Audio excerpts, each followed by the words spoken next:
Bella searched the wall of books for familiar titles, the shelves full of old, dusty jackets. Classics sent her back to a simpler time. She halted a search, honing in on its target, and reaching for its crinkled spine. "Oh, I love this book," she said under her breath. "What's that?" asked a voice from behind. Bella spun round to see the old man leaning over the counter. "Oh, nothing, Bill. Just speaking to myself. I love this book. I must have read it 10 times. The aged man reached for the tattered cover, his face lighting up with delight. "Ah, yes. One of my favourites, too. He was quite a talent, Mr. Adams was. A little before your time, though. That's the good thing about books. They age well." "Indeed. You're one of my regulars these days, Bella. I don't get many people coming in anymore. It's nice to see a familiar face." She took the book back from his wrinkled hands. "It's a lovely place. Reminds me of a store back home. You keep opening up, and I'll keep coming. Deal?" He nodded.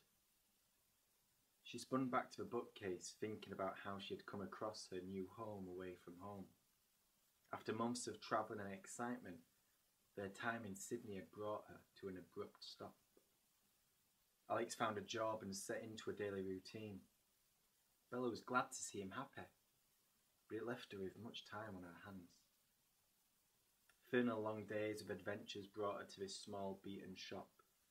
The smell of old books, it hit her in an instant. The mixture of leather and ink seduced her. She knew within minutes it was a place she would come to again and again. "I seem to remember you telling me you're a writer," asked the owner, venturing from behind the counter. "I told you I write, not that I'm a writer. There's a difference. A writer suggests I get paid to do it, whereas I do it because it keeps me sane." "Ah yes, the dream of becoming published.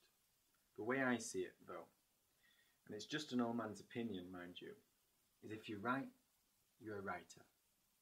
As long as you like the end product, who cares what everyone else thinks? If it gets published, great. If you're the only person who ever likes the damn thing, well, I still call that a success." "I like your thinking," she said, laughing.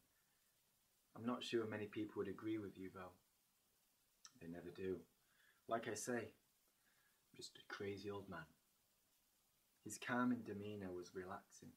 She couldn't pinpoint it exactly, but she sensed wisdom played a part. "It does feel good to be writing again. It seems so long since I last did it." There's something about writing that eases the soul. Why did you stop?" "Life, I guess," she said, taking a seat on an old wooden ladder. "Became a chore at college. Guess I became disillusioned with it all. Not so much for writing, rather the process. So cutthroat." "Well, I haven't read your work, but I have a feeling you're good. I've met a lot of authors over the years, and something tells me you'll do okay." That simple sentence sent a rush of hope through her veins.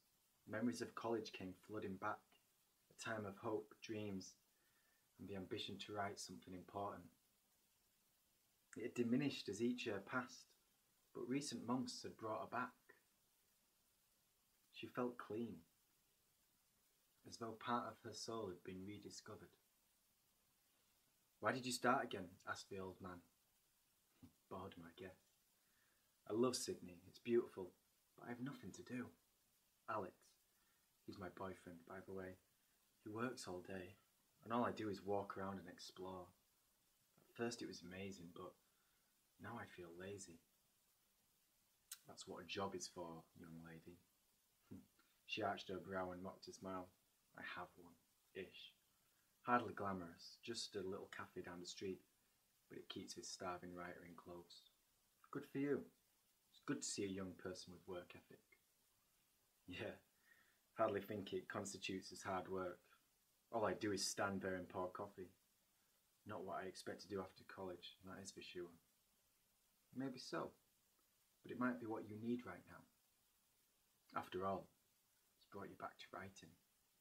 Who knows, one day I might sell your book in here. Be nice to have a new one for once. You have yourself a deal. She twisted the book in her hands, the cracked cover peeking at her skin. Anyway, thanks, Bill.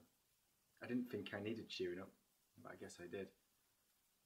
She handed the book to him. And with that, I'll take this book, please. Might take my mind off the boring world of coffee and low-fat milk. Merry Christmas, everyone.